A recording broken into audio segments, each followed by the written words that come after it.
Hi friends, welcome back to my channel Ajay talks. So दोस्तों, आज की जो थॉट ऑफ द डे है वो ये है कि जब भी कोई दिया बुझने की कगार पर होता है तो एकदम से वो फड़फड़ाता है। उसकी क्या वजह होती है? वजह ये होती है कि ईंधन सारा खत्म हो चुका होता है, जो भी तेल या घी है वो सारा खत्म हो चुका होता है और अब वो रस्सी जल रही होती है या फिर वो रुई का फीहा जल रहा होता है, जिसकी वजह से वो लौ जो है वो एकदम से फड़फड़ा कर बाहर आती है। तो ये कहावत जो है कहाँ फिट होने वाली है, ये आज के वीडियो को पूरा देखने के बाद ही आपको पता चलेगा। शुरू करते हैं। कुछ 3 अलग अलग ऐप्स के बारे में कुछ अपडेट्स हैं। पहली अपडेट मैं आपको देने वाला हूं वो 5in के बारे में है। मैंने आपको पिछले वीडियो में बताया था कि किस तरह से कलर ट्रेडिंग प्लेटफॉर्म एक चल रहा था जो 2-3 साल तक चलता रहा और इसको लेकर के कुछ छापेमारियां जो है वो अलग अलग राज्यों में, अलग अलग जिलों में चल रही थी। खासकर कलकत्ता की जो ईडी है उसने बिहार में तमाम सारे छापेमारी की थी, लेकिन अब पता चल रहा है कि उड़ीसा में भी कुछ छापेमारी की गई है। दूसरी ऐप जो कि मेरी काफी फेवरेट हो चुकी है आजकल, जिसका नाम है हाईबॉक्स, जिसको लेकर के मैंने कुछ कहावतें कही हैं आपको, जो अभी थोड़ी देर पहले मैंने कहा था। इसके बारे में बात करेंगे कि क्या नए अपडेट्स आए हैं और आपको कैसे बचना है, कैसे सावधान रहना है।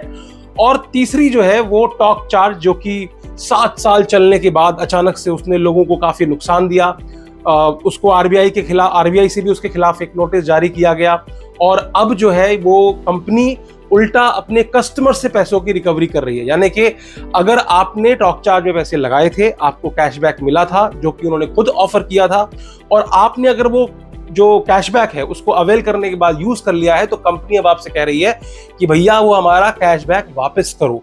तो ये सारी जो अपडेट है इसके बारे में बात करने वाले हैं। तो शुरुआत करते हैं अपनी पहली खबर से। पहली खबर जो है वो 5in ऐप, जो मैंने बताया आपको कलर प्रेडिक्शन ऐप थी। 2020 के आसपास इसकी शुरुआत हुई थी और 2023 में आखिरी बार इसको देखा गया था। यानी कि 3 साल तक जब ऐप चलती रही तब तक इस पर कोई कार्रवाई नहीं हो रही थी।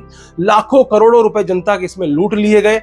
उसके बाद वो ऐप बंद हो गई, क्योंकि आमतौर पर ऐसा होता है, जितनी भी ये चाइनीज कंपनीज होती है, जितने भी स्कैमर्स होते हैं, वो इंडिया के अंदर आते हैं, ऐप को लॉन्च करते हैं और इंडिया में ही तमाम सारे लोगों के साथ टाई अप करके, और वो जो एजेंट्स होते हैं वो मासूम लोगों को फंसा करके इन फर्जी ऐप्स में इन्वेस्टमेंट करा करके, उनको हरवा करके, उनके सारे पैसों का नुकसान करके पहले तो अपना जेब भरते हैं और फिर वो चाइनीज काउंटर पार्ट्स का जेब भरते हैं। और उसके बाद एक दिन ऐसा आता है जब उनका नाम काफी खराब हो चुका होता है, तो वो इस नाम को बंद करके किसी नए नाम के साथ मार्केट में आ जाते हैं। तो खबर के हिसाब से उड़ीसा के गोगुआ विलेज में 6 लोगों को एनफोर्समेंट डायरेक्टरेट यानी कि ईडी ने गिरफ्तार किया है। अब यहाँ पर 40 लोग थे, ईडी के जो है 40 अधिकारी थे, जिन्होंने उस गांव पर धावा बोला, उस गांव पर जो है रेड डाली। और ये जो गांव है, इसमें बताया जा रहा है कि जिन 6 लोगों को गिरफ्तार किया है वो कुछ समय पहले तक चरवाहे हुआ करते थे, मतलब गाय बकरियां चराया करते थे, गरीब थे, पैसा नहीं था, लेकिन अचानक से उनके पास करोड़ों रुपए की संपत्ति आ गई। अच्छा घर, महंगा घर, बंगला, महंगी गाड़ियां, तमाम सारा पैसा, तमाम सारी प्रॉपर्टीज उन्होंने पिछले कुछ समय के अंदर अर्जित कर ली थी। तो बताया ये गया कि जो भी इन्होंने पैसे अर्जित किए हैं, ये सारे पैसे गेम्स के द्वारा, ऑनलाइन गेम्स के द्वारा आए। और यही नहीं, लगभग गांव में सभी लोगों को एजेंट बना दिया गया, सभी लोगों को इस गेम में इन्वॉल्व कर लिया गया। तो उड़ीसा के सुंदरगढ़ के बुनई ब्लॉक के अंदर गोगुआ विलेज आता है और उसी गांव के एक बाशिंदे हैं, एक मित्र हैं, जिन्होंने इंस्टाग्राम पर मुझे ये बात काफी समय पहले बताई थी। लेकिन क्या होता है ना कि जब तक आपके पास वो वेरीफाइड न्यूज नहीं हो, आप उसको बता दो और कल को, क्योंकि जो लोग मुझे इन्फॉर्मेशन देते हैं वो भी अपनी रियल आइडेंटिटी से नहीं देते हैं। तो जब रेड हुई उसके बाद उनके नाम सामने आए, तब ये खबर पुख्ता हुई, तो मैं आपके सामने लेकर के आ रहा हूं। अब उनके हिसाब से, यानी कि जिसने मुझे, जो भी इन्फॉर्मर हैं, सूत्र हैं, जिन्होंने मुझे बताया, उनके हिसाब से इनके पास 1200 करोड़ रुपए तो बोरियों में भरे हुए थे। आज से काफी समय पहले से ये लोग काम कर रहे हैं और ये एक एजेंट के तौर पे काम करते थे।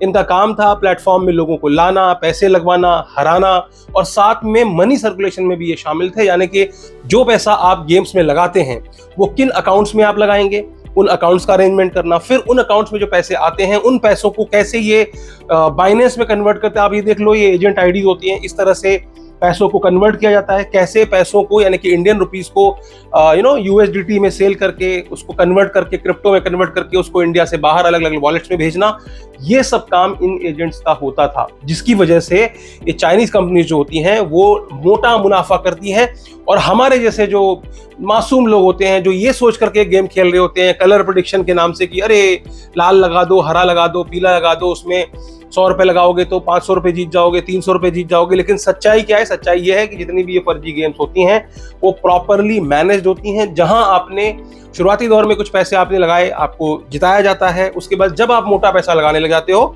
तो आपको हरा दिया जाता है, और ऐसे एजेंट्स ही उसके जिम्मेदार होते हैं। ये एजेंट्स आपको बाकायदा हराने का काम करते हैं, ताकि जो पैसा आप हारते हैं उसका कुछ हिस्सा इन एजेंट्स को मिलता है और बाकी का हिस्सा जो है वो चाइनीज कंपनीज को यूएसडीटीज के माध्यम से मिलता है। यानी कि यही लोग इस पैसे को यूएसडीटी में कन्वर्ट करते हैं और उनको भेज देते हैं। और उनका काम क्या है?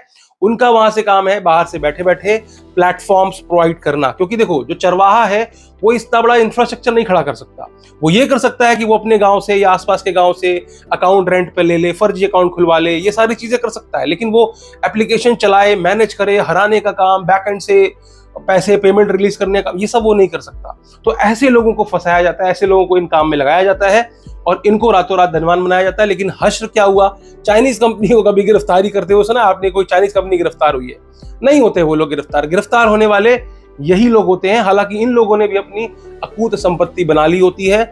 ऐसा इनसाइडर ने बताया कि पुलिस ने तो कुछ नहीं बताया अभी तक, क्योंकि जो लोकल पुलिस है उसको सब पता। देखो यार, पुलिस को सब पता होता है, ऐसा नहीं है कि पुलिस को नहीं पता कि उनके इलाके में क्या काम चल रहा है, नहीं चल रहा है। लेकिन बताया जा रहा है कि वहां पर कुछ अलग ही चल रहा था, जिसकी वजह से सेंट्रल एजेंसीज को इसमें इन्वॉल्व होना पड़ा। क्योंकि जब ऐप भागी, बहुत लोगों ने शिकायत की, एफआईआर की, तब जाकर के इस तरह की रेड्स को कंडक्ट किया गया है। तो रेड जिनके घर में कंडक्ट की थी उनमें से एक है अरुण साहू, आलोक कुमार साहू, नारायण प्रधान, विजय प्रधान और शिशिर प्रधान। इन लोगों को शायद गिरफ्तार भी कर लिया गया है और इनके घर से रेड भी की गई। और बताया जा रहा है कि अभी रेड लगातार चलेंगी। जिस समय रेड चल रही थी उस समय गांव के सभी घरों को नजर बंद कर दिया था एक तरह से। मतलब आप उस इलाके से गुजर नहीं सकते, देख नहीं सकते क्या हो रहा है क्या नहीं हो रहा था। पूरी छावनी में तब्दील कर दिया गया था और उसके बाद ही इस तरह की रेड को कंडक्ट करके क्या कार्यवाही हुई, क्या जब्तीकरण हुआ, ये सब अभी तक पुलिस ने नहीं बताया। लेकिन जो लोकल सूत्रों का मानना है, उनका पहले से ही ये कहना था कि यहाँ पर हजारों करोड़ रुपए का कैश का धंधा भी चल रहा था। यानी कि जो पैसा मनी सर्कुलेशन में लगता है, जो अलग अलग फर्जी बैंक अकाउंट्स में आपके द्वारा डिपॉजिट लिए जाते हैं, उनको कैश में भी निकाला जाता है। तो काफी पैसा कैश में, काफी पैसा क्रिप्टो में, काफी पैसा अलग अलग माध्यमों से इस तरह से इलीगल पैसों का इस्तेमाल जो है वो इस तरह के साइबर क्रिमिनल्स करते हैं। और आप लोगों को लगता है कि नहीं नहीं ये गेम जेन्युइन है। जब भी मैं कोई इस तरह की वीडियोस बनाता हूं कि भाई ये एंड जीपीटी फ्रॉड है, फलाना फ्रॉड है, ये कलर प्रेडिक्शन फ्रॉड है, तब मुझसे ही लड़ने आ जाते हो, तुम्हें क्या पता। वो इसलिए जो थोड़ा मोड़ा जीत लेते हैं ना, वो अपने आप को पता नहीं क्या बादशाह समझने लग जाते हैं। उनको लगता है अरे बहुत अच्छी बात है, हम तो यही हमारी जिंदगी, इसी में हम चलते रहेंगे। पर ऐसा कुछ होता नहीं है। रियलिटी ये है, आप देख लो, ये पैसा कमाते हैं और इन्हीं को कमाने के लिए ही इस तरह की एप्स बनाई जाती हैं। बढ़ते हैं दूसरी खबर की तरफ। दूसरी खबर जो है वो मेरा फेवरेट टॉपिक, आप सभी लोगों का फेवरेट टॉपिक, जिसके लिए आपने मुझे बदनाम भी किया हुआ है कि मैं व्यूज के लिए बनाता हूं। हालांकि मैं व्यूज के लिए नहीं बनाता हूं, आपको अवेयर करने के लिए बनाता हूं। और मैंने जो अभी कहावत कही थी कि जब अंत समय आता है ना, तो कोई भी जो दीपक होता है वो एकदम से उसकी रोशनी फड़फड़ाने लग जाती है। और ठीक ऐसा ही यहाँ पर हुआ। आपको याद होगा कि मैंने आपको बताया था कि एक हाईबॉक्स के नाम से एक एप्लीकेशन है जो कि आपको आपके इन्वेस्टमेंट का 1% रिटर्न डेली दे रही है।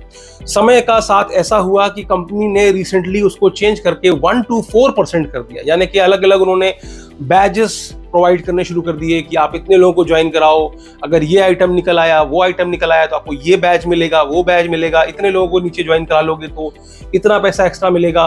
तो इस तरह के बड़े बड़े रिटर्न्स जो आपको दिए जा रहे हैं, उसके पीछे कोई बेस नहीं था।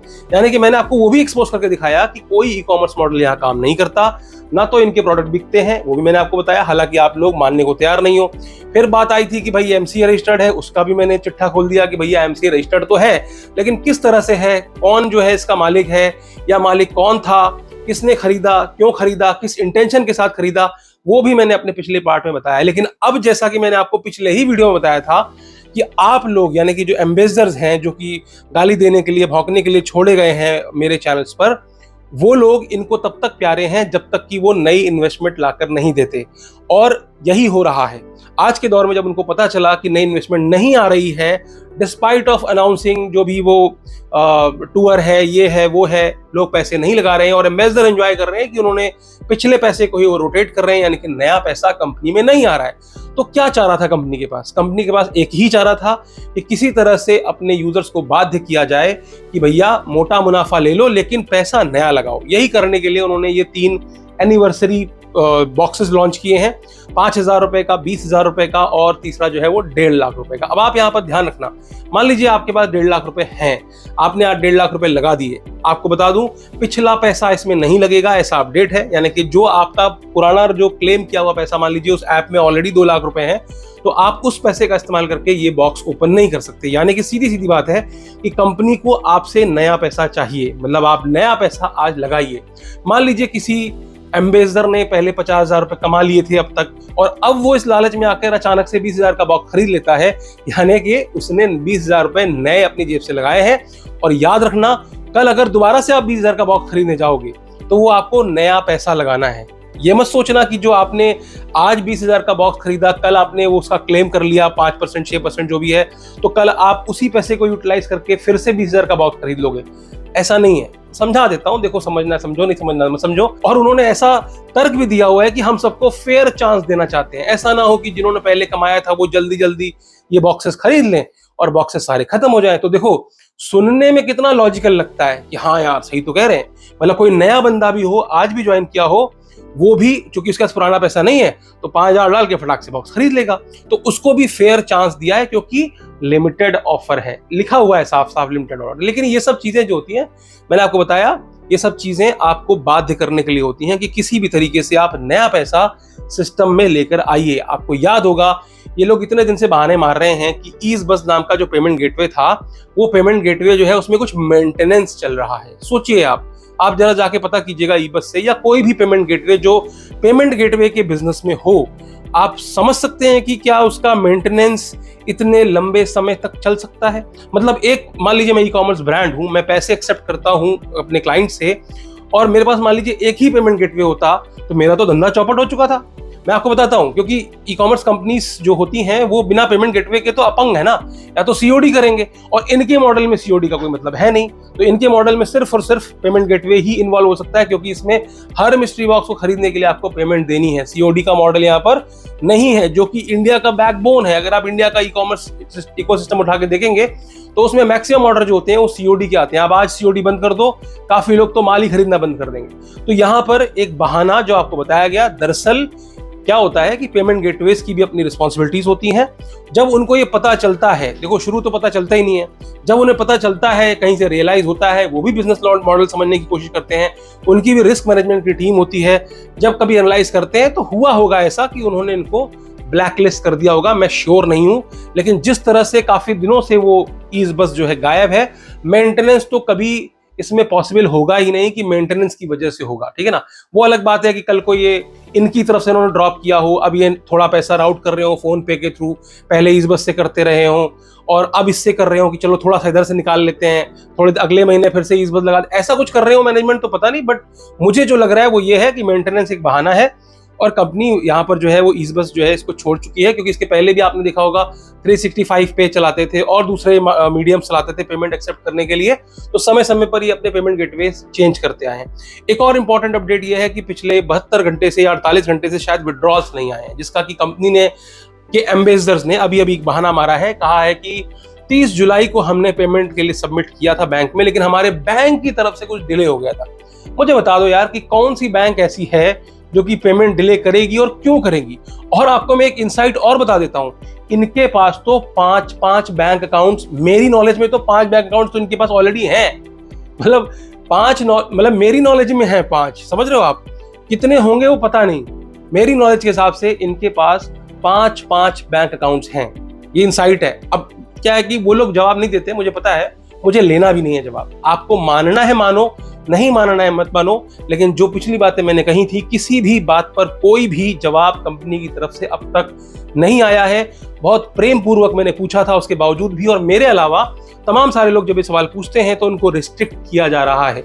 आप आज देख लीजिएगा, आज भी ग्रुप में समय समय पर ग्रुप को ब्लैकलिस्ट कर दिया जाता है, बंद कर दिया जाता है, और जो लोग सवाल पूछते हैं उनको खुद स्पैमर बोल दिया जाता है। अब उनके पैसे लगे हैं, सोचिए आप, जिसके पैसे लगे हैं, स्टेक पर है पैसा, वो सवाल पूछ रहा है, उसको भी जवाब नहीं दे रहे हैं। मैंने तमाम सारे सवाल पूछे थे, टीडीएस का पूछा, उन्होंने कहा जाओ अपने बैंक से पता करो।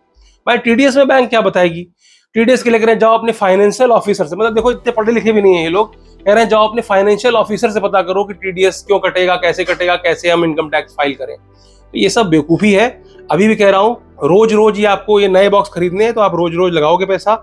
लोग कह रहे हैं कि कुछ लोगों का कहना था कि उनका आईफोन निकल आया, आईफोन 12, आईफोन 15 निकला है 5-5 हजार रुपए में, लेकिन जब वो शिप करने जा रहे हैं तो पॉपअप आ रहा है कि you can resale and make more money. समझ रहे हो? आप सोचो 12-12, 13-13 दिन में पैसे डबल करा रहे हैं। मतलब यार अभी तक तो एक अलग लॉजिक था कि 1% देते हैं हम, ई कॉमर्स से पैसे कमाते हैं तो दे देते हैं, वो कुछ ऐसी फर्जी सी कैलकुलेशन बताई थी जो कि अगेन फर्जी कैलकुलेशन थी। अब कैसे जस्टिफाई करोगे 8% का रिटर्न, 13 दिन में पैसे डबल, मतलब 1.5 लाख का 3 लाख 13 दिन के अंदर। बता दो कौन सी जगह पे होता है? तो आप खुद समझ जाओ कि कंपनी, जो लोग पूछते रहते हैं ना कंपनी कब भागेगी नहीं भागेगी, आप खुद समझ जाओ कि कंपनी कब भागेगी जब इस तरह से ये फड़फड़ाने लग जाती हैं चीजें। पहले भी ऐसा हुआ था, सीपीएल हो, चाहे एक एफसूस करके कंपनी थी, डेपार्ट थी, फिलिप्स थी, जॉनसन जॉनसन थी, ये तमाम कंपनी ऐसी थी जिन पे मैंने पहले वीडियो बनाया था, मैं 1-2 के लिंक भी डाल दूंगा नीचे, जिसमें यही होता था कि लास्ट में वो कह रहे थे कि अब जो आपका पैसा आएगा आपको कोई एसबीआई का कार्ड लेना पड़ेगा, उसके लिए आपको 10,000 रुपीज देने पड़ेंगे, वो मैंडेटरी था, और वो पैसे आप अपने पुराने विड्रॉल से नहीं दोगे, वो आपको नए पैसे लगाने पड़ेंगे। तो क्योंकि यहाँ पर कॉन्सेप्ट एक ही है, इनको नया पैसा चाहिए। समझ रहे हो आप?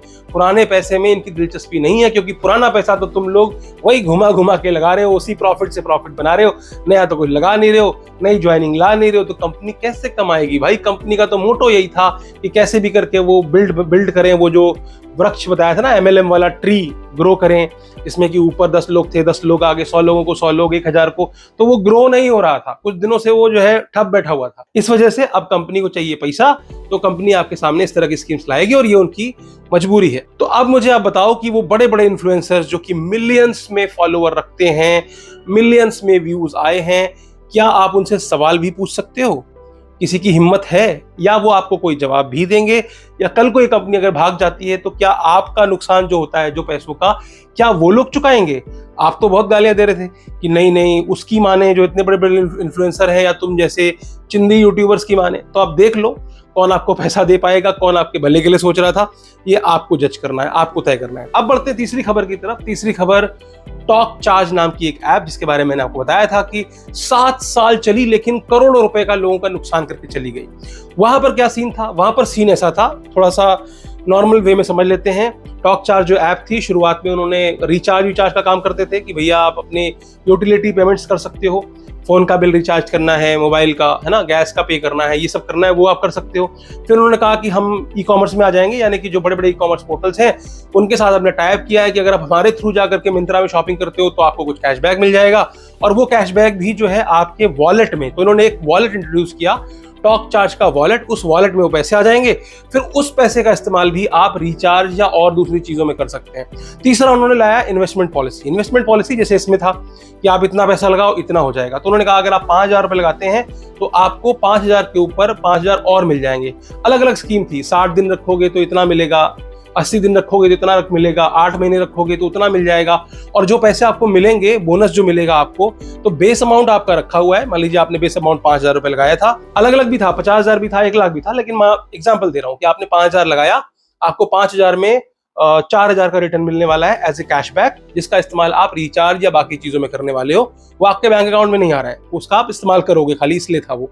तो वो जो पैसा आपको मिल रहा है उसको क्लेम कैसे करना है कि मान लीजिए 6 महीने की अवधि है, तो पहले महीने में आप इतना यूज कर लो, दूसरे महीने में इतना यूज कर लो, ऐसे करके आपको उसको इस्तेमाल करना था। तो मतलब कंपनी ने खुद ऑफर किया, आपने क्या किया, टर्म्स एंड कंडीशन को ओके कर लिया। अब कंपनी कह रही है कि टर्म एंड कंडीशन थी कि आप इसका जो है कॉमर्शियल यूज नहीं कर सकते, ऐसा उन्होंने अब कहा है। और अब वो लीगल नोटिस लोगों को भेज रहे हैं कि हमको वो जो आपने कैशबैक लिया है वो पैसा वापस चाहिए, क्योंकि हमने वो आपको जो दिया है वो आरबीआई गाइडलाइन के अगेंस्ट था।